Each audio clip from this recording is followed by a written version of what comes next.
My dear brothers and sisters in Islam, we are all painfully aware of what is happening right now as we speak amongst a Muslim minority called the Rohingya in the land of Burma or Myanmar. And before we even begin to help our brothers and sisters, the first thing we need to do is to understand who they are and what is going on. Know, my dear brothers and sisters, that the land that was called Burma is now called Myanmar.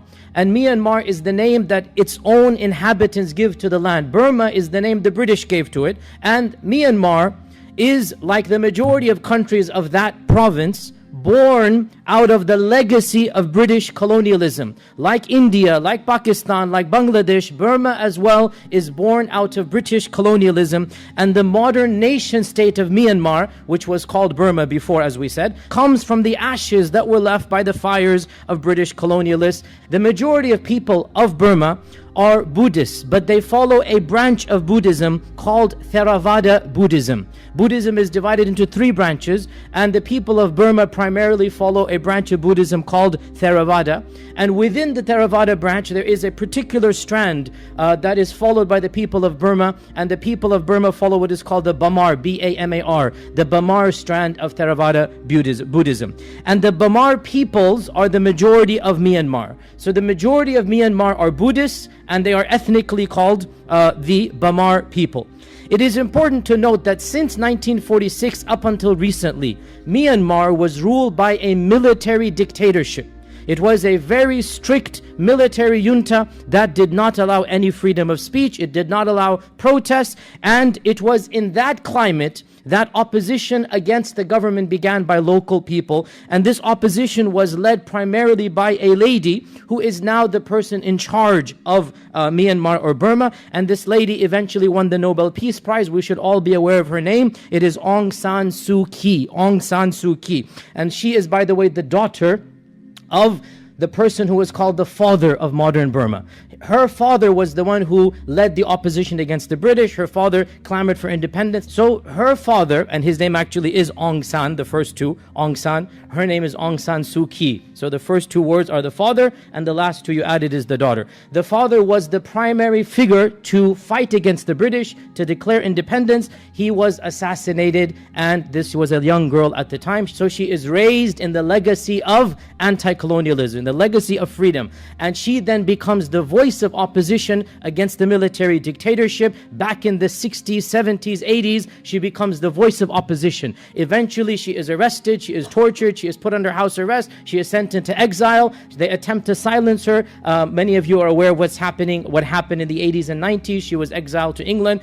She began a resistance movement, and slowly but surely the people began supporting her until finally in the 90s, the late 90s, the military government essentially had to withdraw and collapse. And in the early 2000s, her party ran for election in a first free and fair election, and she won with a landslide victory. Okay, think of Nelson Mandela in South Africa. She was the only candidate, the most popular candidate, and her party wins with a landslide victory. Unfortunately, after she won and her party won, from being persecuted, they then became persecutors themselves. From being people who know what it feels like to be persecuted, they are now in charge, and they are now leading one of the worst campaigns that this country has seen. And this government, as we said, it follows a strand of Buddhism called Bamar Theravada Buddhism. The Bamar Buddhist strand is actually a very, very racist strand of Buddhism.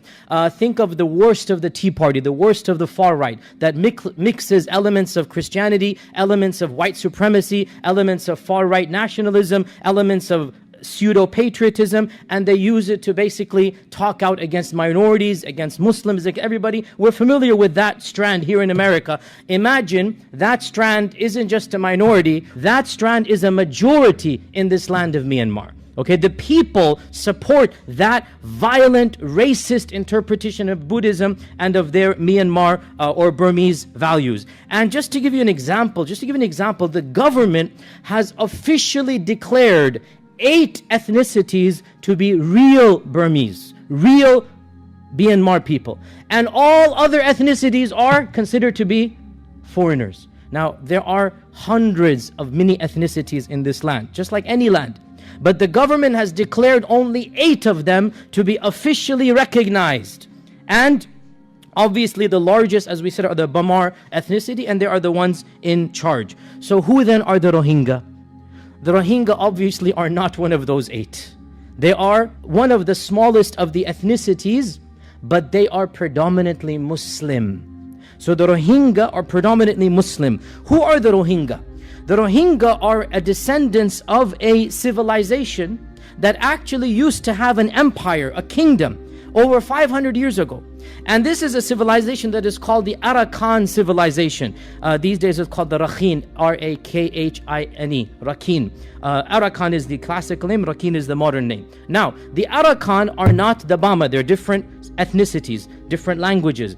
The Arakan peoples had their own kingdom, and it was contemporaneous to the Mughal dynasty. So when the Mughals were around, you also had the Arakan kings, the Rakhine sultans and the Arakan kings. Some of the Arakan people converted to Islam. Some of them did not, okay? So the ethnicity called the Arakan, some of them converted to Islam because they were neighboring the Mughals of India. And some of them did not. Actually, the majority did not convert. Those who converted, they are called the Rohingya. Okay, so to be very simplistic, and I'm not teaching a professorial class, so don't quote me here. It is a very simplistic understanding. Do not quote me, but for the purposes of our modern knowledge, we can say the Rohingya are the Muslim converts of the Arakan ethnicity. Is that clear? The Rohingya are a small percentage of the larger ethnicity called the Arakan. Is that clear?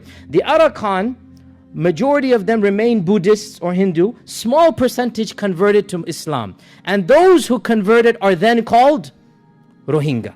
Okay? Now, ironically, we shouldn't be surprised. The Arakan ethnicity is one of the 8 that have been declared acceptable in Burma, in Myanmar. Are you guys understanding the double standards here, or do I need to spell it out? The Arakan and the Rohingya are the same blood, the same language, the same culture, the same civilization. What's the one difference? Religion. The Rohingya are Muslim and the Arakan are Buddhists. Of those 8 that the Myanmar government said these are originally from this land, is the Arakan people. Can you believe that?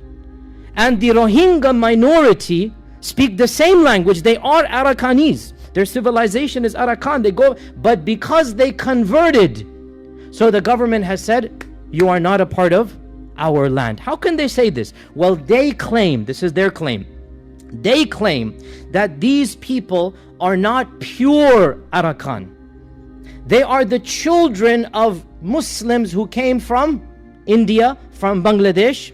They are the intermarried, interracial couples. They got married, and these are now ethnically not pure. So there's an element of racism, just like the Nazis of Germany, just like the Aryan supremacy, just like the white supremacists. There's this point of pure blood. Who is pure? So they say, the government and the majority of people, they say that the Rohingya are not pure Arakan. And this is, firstly, historically inaccurate, and secondly, there is no such thing as pure. We have said this many, many times. There's no such thing as pure Arab, pure white, pure black. These are all things that we have invented. Our DNA, our blood does not tell us apart in that sense. But even from a historical perspective, this is simply not true. And this is because the Arakan peoples, it is well known that they actually converted during the time of the Mughals. And remember, there were no nation states. India, Pakistan, Bangladesh, Burma, these borders were created when? 1948 and beyond. So to claim that before these borders were created, you're worried about where they came from and where they went to, this is a claim that you are taking something from modernity and projecting it back 500 years. The Arakan kingdom actually encompass parts of modern India, parts of modern Bangladesh, and parts of modern Burma. The Arakan kingdom. We have coins, and I've seen them. You know, I'm a coin collector. We have coins from the Arakan dynasty that are minted in Arabic with the kalima La ilaha illallah Muhammadur Rasulullah. The Arakan dynasty, as we said, some of them converted, some of them remained Buddhist. So the Arakan dynasty encompassed modern India, parts of Bangladesh, parts of Burma. So the claim that modern Rohingya, all come from Bangladesh historically is false. And then secondly, who cares where they came from? You're not supposed to treat them in this manner. We're going to get to that after a while. And to prove the strong connections between Burma and the rest of the Indian subcontinent, it is well known historically that traders, merchants, people would come from and between these lands. In fact, for those of you who know your Indian history, the Mughal Emperor Aurangzeb, when there was a civil war between him and his brother had to flee, his brother fled to what is now modern Burma, and his brother and his descendants remained in Burma. Those of you again who are familiar with Indian history, Shah Bahadur Zafar, the last Mughal emperor, where was he exiled? To what is now modern Burma. The British sent him to Burma because from the British perspective, this is one of their provinces, like India, like all of it is one of their provinces. Like the British sent laborers from India to Guyana, to Trinidad, to South Africa, they also sent people to Burma. From the perspective of the British, it's one land, because they controlled all of it. So for people now to then backtrack and backtrace and say, where do you originally come from? This is not only a racist question, but essentially every civilization comes from another land, another region, and then they settle down here. The Rohingya peoples have been in that region for 500 years. To claim that they are not a part of that land is racist, number one. And number two, who cares where they're from? They're human beings. They don't deserve to be treated in this manner. Nonetheless, the racist claim that the government and the people have is that these Rohingya are not ethnically from our land. They shouldn't be here and they should go back to where they came from. Despite the fact that their language is the language of the Arakan people, their civilization is the civilization of the Arakan people, they have nowhere to go to. To make matters worse, the government has a systematic policy of persecuting them back to the beginning of the land of Burma, of Myanmar. From the 40s, from the beginning, these people have not been given equal share of properties, of rights, of the education. In fact, there were studies done back in the 80s, before the modern persecution began, where a list of apartheid countries was written down. South Africa is number one, as you know. On that list was Burma, and its treatment of the Rohingya was classified as apartheid treatment. This is back in the 80s and 90s. The Rohingya, the Muslims of Burma, and this is the largest Muslim group in Burma, by the way. So the Rohingya were not allowed to get education. They were not allowed to get the jobs of the other people. They were living in ghettos, in separate places. So what's going to happen? Poverty, high rates of crime, petty theft. When you have to feed your family, you have to do something. And so this fuels the perception, oh, the Rohingya are all terrorists, the Rohingya are all bad people. This is from the 80s and 90s, before the modern issues began. What happened, however, so by the way, also a footnote here, in the 80s and even before, this led to a mass migration of Rohingya around the world. People began fleeing because they don't want to live in this land. And the government, and this shows you how racist they are, they refuse to give them passports. The Rohingya are not allowed to have Myanmar or Burmese passports. They're not allowed to have them. So they have to flee via UN programs that allow you to travel without passports. So the Rohingya, to this day, and that's one of the reasons travel is difficult, because if they get a passport, then they can claim we are Burmese, we are Myanmar. How can you mistreat us? So there's an infinite catch-22. The people, the Burmese people, want the Rohingya to leave, but they don't want to give them a passport. Because if they give them a passport, this means we are equal. You're a part of our land. So they are a stateless nation. The United Nations officially calls the Rohingya a stateless ethnicity, a state. They don't have a state. No state is willing to adopt them. Their own homeland, where they have been for 500 years, does not give them a passport. They can do nothing. So people fled in the 70s, 80s, 90s by the tens of thousands. And there are pockets of Burmese across the Khalij lands, in the Western lands, and some of them have risen to fame. In fact, one of the most famous Qurra and the Imams of the Haram, somebody who I personally met a number of times and very influenced by his voice, Sheikh Muhammad Ayyub from Medina. He passed away 2 years ago. Sheikh Muhammad Ayyub was the Imam of the Haram in Medina, and he is from the Rohingya. He is from the Rohingya ethnicity. He fled to, his parents fled to Medina, and he was raised in Medina. Eventually he became the Imam of the Haram. And by the way, the Burmese Muslims, the Rohingya, are known for emphasizing the Quran, hifd of the Quran. By and large, the Rohingya are very religious folks. They're very pious. They're praying. They have the healthy habit of having their kids memorize the Quran is very common amongst them. So alhamdulillah, even in terms of religiosity, they are very well known. Nonetheless, back to our point here. So what happened was, eventually, of course, people are going to fight back. And this fighting began, or the modern phase of persecution began roughly in 2012, when a Muslim shopkeeper and a Buddhist customer had a bit of a fight. The Buddhist customer complained and said, oh, he's doing this and that. So then they went and burnt the shop down and began killing Muslims. They burnt the masjid down. Hundreds of Muslims were massacred in mob mentality. This is spontaneous riots. This is 2012. Spontaneous riots. And this demonstrates the danger of dehumanizing another population.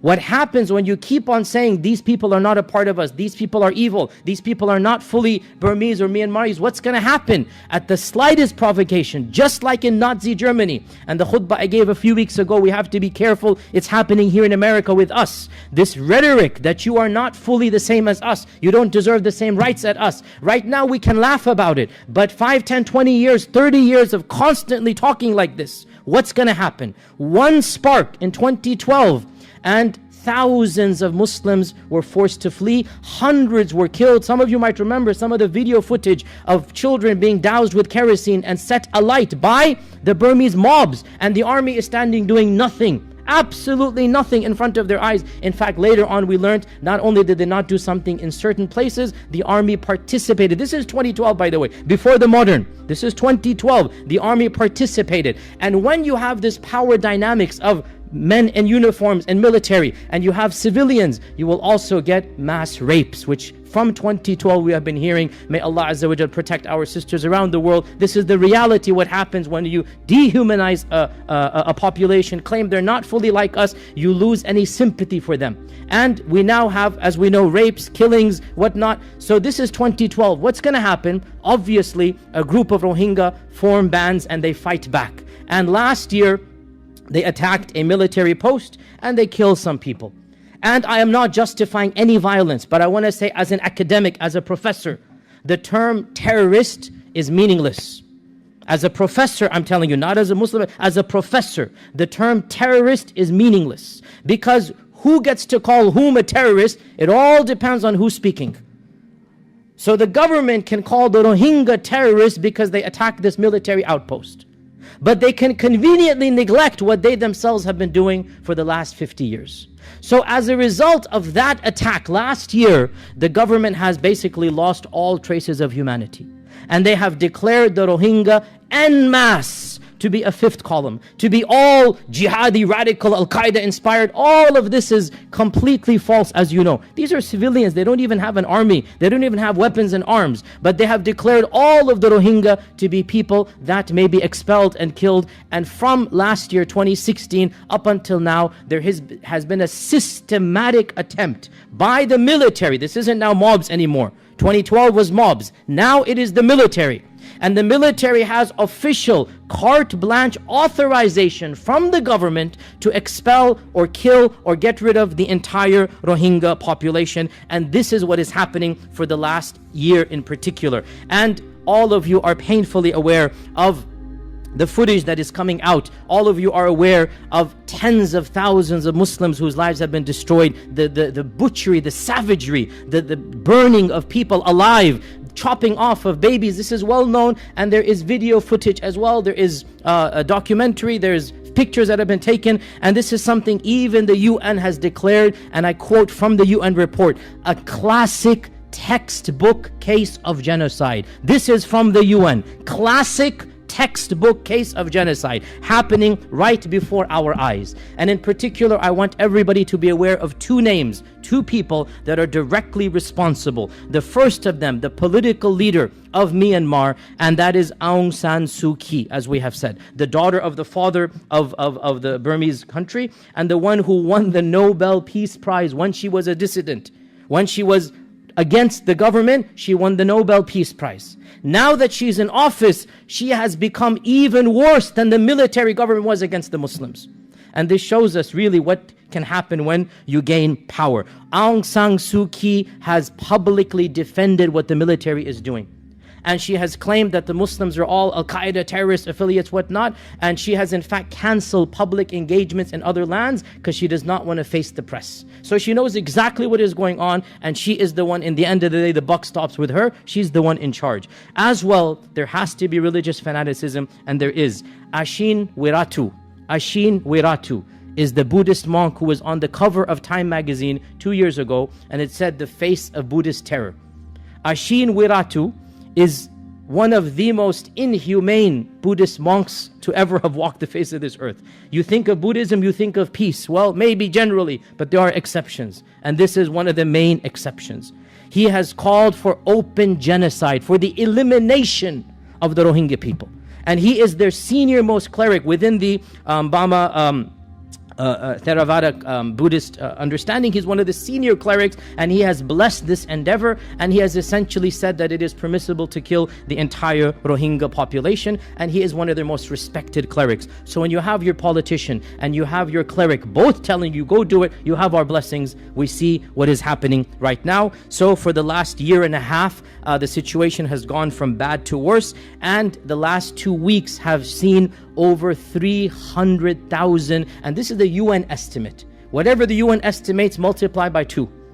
The UN has estimated 300,000 people have fled. Maybe around 20,000 have been massacred, but they have no statistics on the massacres because Myanmar is still shut off to the media. You really don't have too many journalists inside there. Whatever we're getting is primarily from video footage of the people who are being killed, the people who might have some cameras or whatnot. By and large, journalists are barred from entering Myanmar. There are no journalists flying in as they covered the Iraq war, as they covered Afghanistan. And no, nobody's flying in because firstly, there's not interest in the West, and secondly, the government has banned all journalists from coming in. So what's going to happen when you have 300,000 people fleeing? Mass starvation, malnutrition, problems of people taking advantage of them over and over again. And brothers and sisters, as we are speaking, the situation really is at an impasse. We don't know what the future holds for them. We're all aware that the superpowers have hardly done anything. Muted responses here and there, some minor condemnations here and there.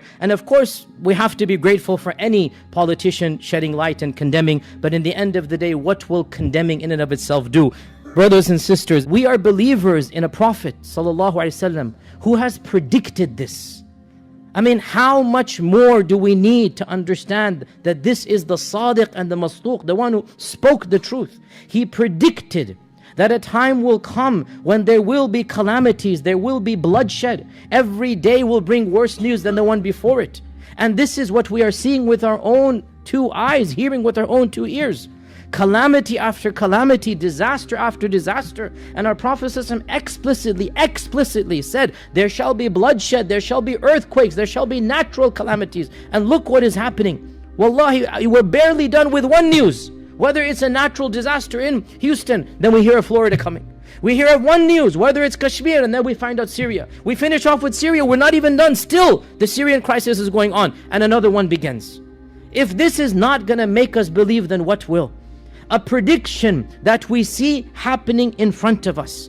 And therefore, we need to actually increase in our iman in Allah Azza wa Jal. The irony is that some people who don't have strong iman, they actually suffer as a result of these crises. Many people are leaving religion because they say, how could a God allow this suffering? And I talked about this in a recent khutbah and also in an academic lecture, and you will find it online. This is not the khutbah, how do we understand evil? I've given that khutbah. But many people are leaving religion because they're saying, how can we explain all of this that is going on? And of course, the irony, by leaving religion, it's not as if they have an answer. Actually, they become even more in despair. When you leave God, you don't even have any answer. At least when you believe in God, you have some answers about why there is evil. Not by leaving God, you're going to have better answers. On the contrary, by leaving God, the question becomes meaningless. There is no evil, there is no good. So we as Muslims, rather than weaken our faith, much less lose it, we should increase our iman. We should believe in a Prophet ﷺ who predicted all of this 1,400 years ago.